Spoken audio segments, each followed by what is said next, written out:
Herzlich willkommen. Heute mal wieder eine Aufgabe für alle, die auch ein wenig Rechnen üben wollen. Allerdings ist die etwas anders als gewohnt, da wir uns die Formeln, die wir brauchen, erst herleiten.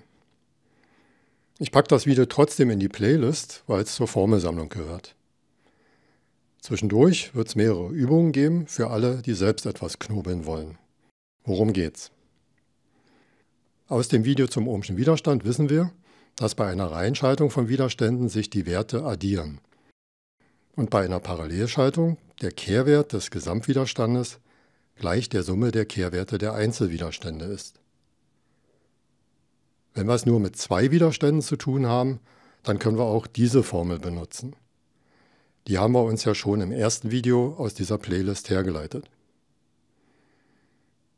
Elektronische Schaltungen bestehen aber selten nur aus einfachen Reihen- oder Parallelschaltungen, sondern aus einem Netzwerk von Widerständen. Um den Gesamtwiderstand zu berechnen, löst man das Netzwerk Schritt für Schritt auf und fasst zusammen, was möglich ist. Als kleine Übung zum Warmwerden nehmen wir mal dieses Beispiel. Ich habe es extra so einfach gemacht, dass man es im Kopf ausrechnen kann. Wer will, hält das Video hier mal kurz an und rechnet erstmal selbst.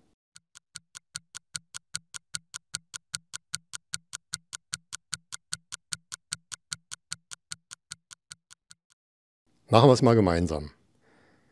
Die Widerstände R2 und R3 sowie R4 und R5 sind jeweils in Reihe und können addiert werden.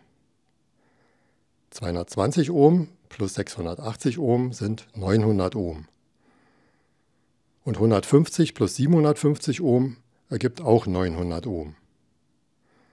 Jetzt wird aus den 4 Widerständen eine einfache Parallelschaltung von 2 Widerständen. Die können wir jetzt mit den bekannten Formeln ausrechnen, aber die brauchen wir nicht, wenn wir wissen, dass sich bei einer Parallelschaltung von 2 gleichen Widerständen der Wert halbiert. Das sind dann 450 Ohm. Jetzt brauchen wir nur noch R1 dazu zählen und kommen auf 550 Ohm. Das war jetzt relativ einfach. Aufgabe 2 sieht etwas komplizierter aus, ist sie aber eigentlich nicht. Kleiner Hinweis: Da alle Widerstände gleich groß sind, kann man auch eine allgemeine Lösung finden und die Werte erst am Ende einsetzen. Ich werde hier beide Wege zeigen. Aber jetzt dürft ihr erstmal selbst ran.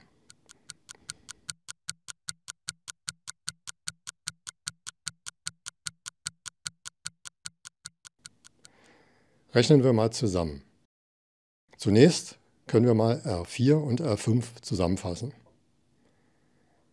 Jetzt haben wir eine Parallelschaltung von einem 100 Ohm und einem 50 Ohm Widerstand. Das ergibt 100 mal 50 durch 100 plus 50 gleich 33,33 Ohm. Den Widerstand können wir jetzt mit R2 zusammenfassen zu 83,33 Ohm. Hierzu liegt R3 parallel. 83,33 Ohm mal 50 Ohm durch 83,33 Ohm plus 50 Ohm ergibt 31,249 Ohm. Plus R1 ergibt sich ein Gesamtwiderstand von 81,249 Ohm. Ich habe mit Absicht hier 3 Stellen hinter dem Komma stehen lassen, um den Unterschied zur allgemeinen Lösung zu zeigen. Arbeiten wir zunächst mal nur mit den Formeln und setzen anstelle der Widerstandswerte einfach nur allgemein R ein, denn der ist ja bei allen Widerständen gleich. R4 und R5 ergeben zusammen 2 mal R. Die Parallelschaltung mit R6 berechnet sich zu 2R mal R durch 2R plus R, also 3R. Macht zusammen 2/3 R. Plus 1 mal R von R2 sind das dann 5/3 R.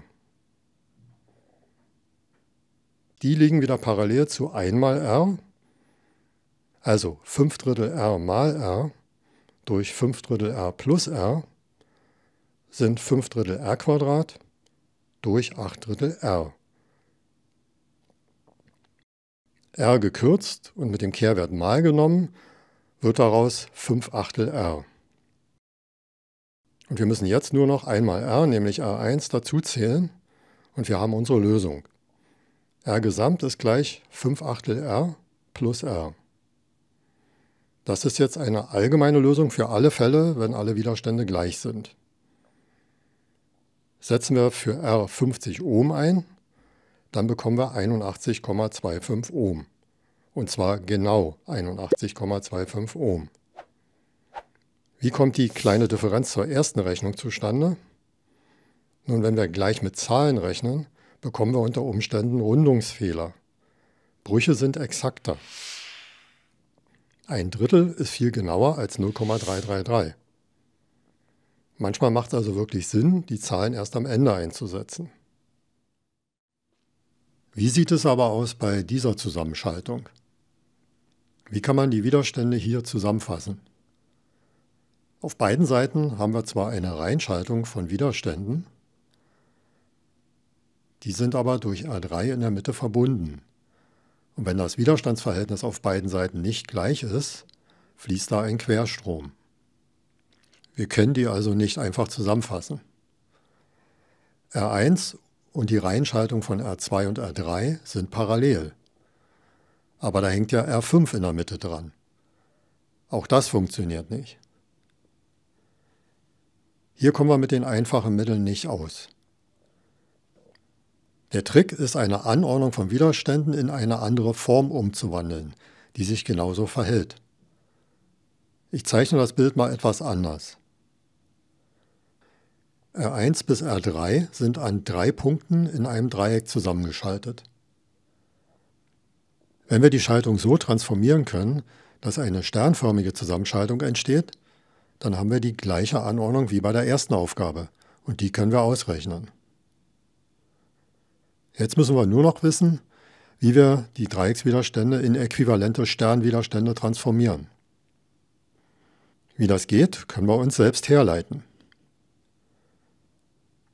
Die 3 Punkte des Dreiecks nenne ich A, B und C. Die 3 Widerstände im Dreieck sind R1 bis R3. Und die zu berechnenden Sternwiderstände benenne ich R1 Stern bis R3 Stern, wobei die gegenüberliegenden Widerstände die gleiche Zahl bekommen. Damit sich beide Schaltungen gleich verhalten, müssen die Widerstände zwischen den äußeren Punkten gleich sein. Beim Dreieck liegt zwischen A und B der Widerstand R1 und parallel dazu die Summe aus R2 und R3. Bei der Sternschaltung ist das einfach nur die Reihenschaltung aus R2 Stern und R3 Stern. Beide Formeln sollen den gleichen Wert ergeben und deshalb kommt da ein Gleichheitszeichen dazwischen. Die gleichen Überlegungen können wir dann auch zwischen den Punkten B und C sowie zwischen C und A anstellen. Dummerweise gibt es in jeder Gleichung 2 Unbekannte. Wir müssen also das Gleichungssystem so auflösen, dass wir R1 Stern, R2 Stern und R3 Stern ausrechnen können. Als erstes werde ich die Parallelzeichen durch die Formel zur Berechnung ersetzen. Und dann die Gleichung nach R1 Stern, R2 Stern und R3 Stern umstellen. Aus der unteren Gleichung wird Gleichung 1, die obere wird zur Gleichung 2 und die mittlere zu Gleichung 3. Jetzt werde ich die Gleichung der Reihe nach ineinander einsetzen. Wichtig ist dabei, die Vorzeichen richtig zu beachten, sonst geht's schief. In Gleichung 1 setze ich die Gleichung 2 für R2 Stern ein. Das sieht dann so aus. Jetzt löse ich die Klammer auf. Die beiden Brüche haben den gleichen Nenner, deshalb kann man sie einfach miteinander addieren bzw. subtrahieren. Dann bleibt vorne stehen, R1 Stern ist gleich R1 mal R3 plus R2 mal R3 minus R1 mal R2 und auch nochmal minus R1 mal R3 durch R1 plus R2 plus R3. Und mit dem Minuszeichen vor der Klammer wird jetzt aus minus R3 Stern plus R3 Stern. R1 mal R3 haben wir einmal mit Plus und einmal mit Minus und deshalb fliegen die beiden Terme raus. Jetzt haben wir uns R3 Stern als neue Unbekannte hereingeholt. Deshalb setzen wir da jetzt Gleichung 3 ein. Jetzt fliegt das Produkt R1 mal R2 raus. Und R2 mal R3 haben wir zweimal. R1 Stern bringen wir auf die linke Seite und die 2 können wir kürzen. Damit haben wir die Formel für den Sternwiderstand R1 Stern. R2 mal R3 durch R1 plus R2 plus R3. Nach dem gleichen Prinzip lassen sich die Gleichungen auch nach R2 Stern und R3 Stern auflösen. Das kommt dabei heraus. Wer will, kann das ja nachprüfen. Wenn man sich die Gleichung ansieht, erkennt man ein System. Der Sternwiderstand an einem Punkt berechnet sich aus dem Produkt der beiden anliegenden Widerstände bei der Dreiecksschaltung, geteilt durch die Summe der Dreieckswiderstände. Damit können wir jetzt die Aufgabe 3 lösen. Aber erst einmal ihr alleine.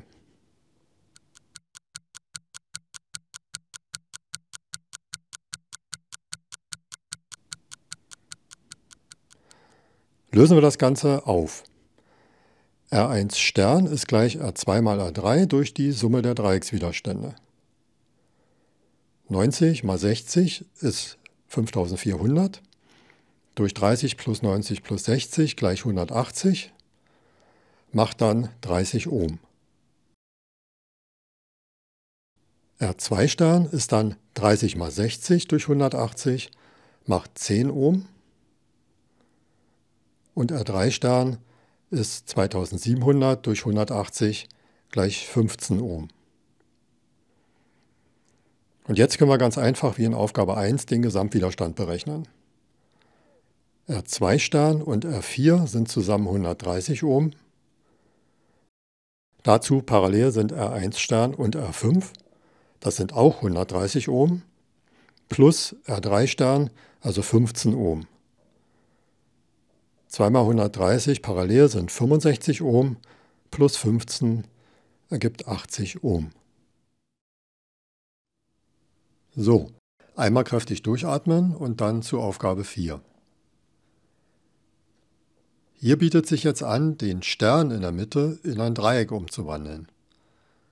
Unser Problem dabei ist, dass wir noch keine Transformationsformeln von Stern zu Dreieck haben.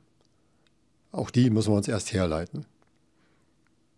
Dazu gehen wir von unseren bekannten Transformationsformeln aus und stellen sie so um, dass der Nenner des Bruches und die linke Seite die Plätze tauschen.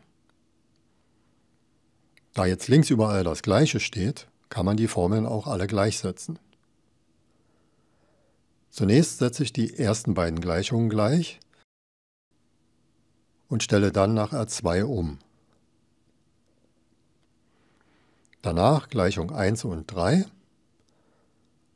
und dann nach R3 umgestellt. Und die können wir jetzt in Gleichung 2 einsetzen.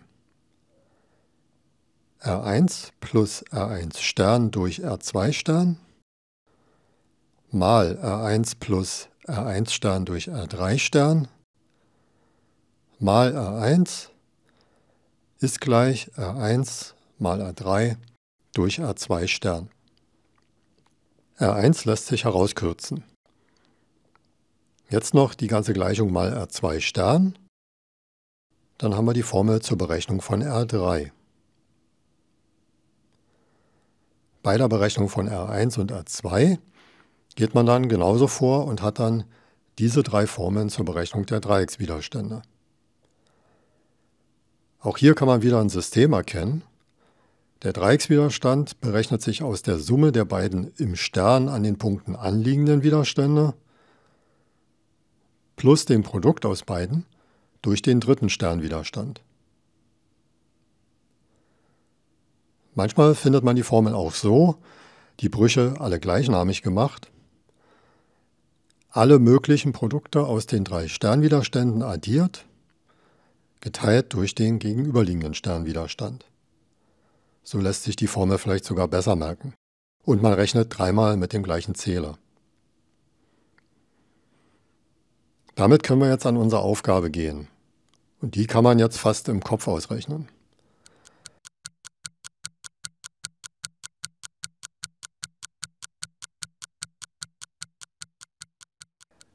Da die drei Sternwiderstände gleich groß sind, kommen auch bei der Berechnung drei gleiche Dreieckswiderstände heraus. Berechnen wir mal R2-Dreieck. Damit die Zahlen nicht so groß werden, machen wir aus Ohm einfach Kiloohm. 1 mal 1 ist 1, plus 1, plus nochmal 1 macht 3, durch 1 ergibt 3. Die drei Ersatzwiderstände sind jeweils 3 Kiloohm, also 3000 Ohm groß. Die Parallelschaltung von R1 und R4 Dreieck ergibt ein Dreiviertel Kiloohm, also 750 Ohm.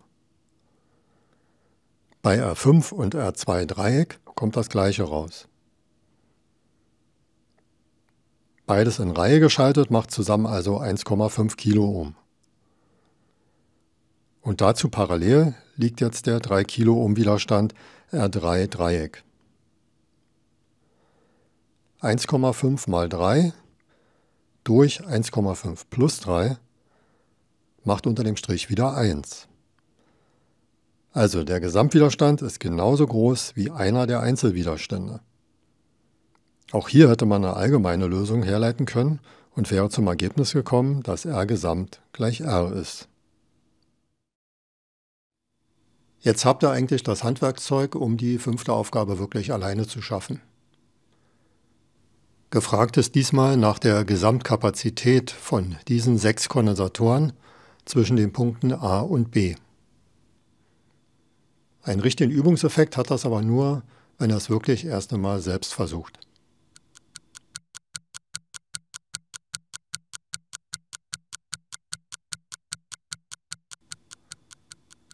Bevor wir uns den Lösungsweg zusammen ansehen, die Frage an die, die wirklich selbst gerechnet haben. Hat jemand das als Ergebnis? Falls ja, dann ist das leider falsch. Vielleicht habt ihr aber auch das Ergebnis herausbekommen. Da wurde dann wenigstens zur Hälfte richtig gerechnet. Ich gebe zu, dass ich euch hier mit Absicht etwas aufs Glatteis führen wollte. Dieses Ergebnis bekommt man, wenn man einfach die vorhin hergeleiteten Formeln anwendet. Aber ihr sollt ja nachdenken, bevor ihr was macht. Warum ist das Ergebnis denn falsch? Nun, ganz einfach, weil Kondensatoren keine ohmschen Widerstände sind. Dabei geht es jetzt nicht darum, dass bei Wechselstrom eine Phasenverschiebung auftritt. Die hat ja auf die Kapazität keinen Einfluss. Aber Kapazitäten addieren sich, wenn man sie parallel schaltet. Und in Reihenschaltung wird die Gesamtkapazität kleiner. Also genau umgekehrt wie bei den Widerständen. Deshalb ergeben sich auch andere Transformationsgleichungen. Im Prinzip werden sie jetzt umgekehrt angewandt.